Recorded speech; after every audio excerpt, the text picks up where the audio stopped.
We may miss the timing. We may go through hell all over the place, but it's going to happen. And they're looking at this thing on a 20-year basis, for example. So here's the example. First, at 50,000 feet, the world GDP is about 71 trillion right now. You don't worry about exact numbers, 70, 69, 70, who cares? You make your own guess because the human beings, leaders, drive the GDP. It doesn't come out of the sky. So we say, all right, it's about 3% per annum.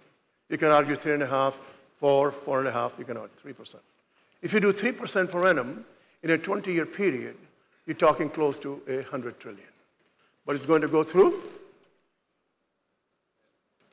If you were a Siemens, if you were a Huawei, if you were a Google, their question is, what is our unfair share of it?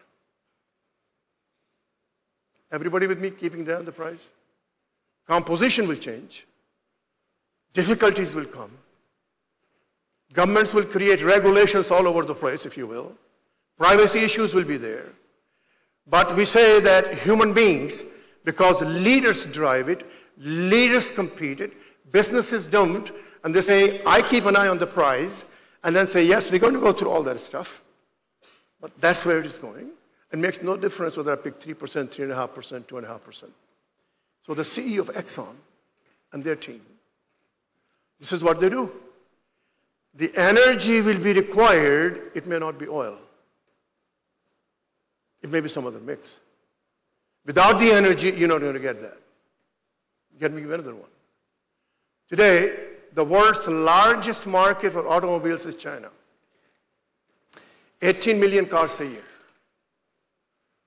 Most forecasts, based on population, standard of living, FDIs, 30 billion. Total car is about 70 million, and say in the next 20 years, it'll be about 100. Take the word car out. Would you need the transportation for the people? There will be at least 400 mega centers around. Would you require a different kind of a transportation going forward? So you're going to go up and down, up and down, up and down, but you're going to have an eye on the price.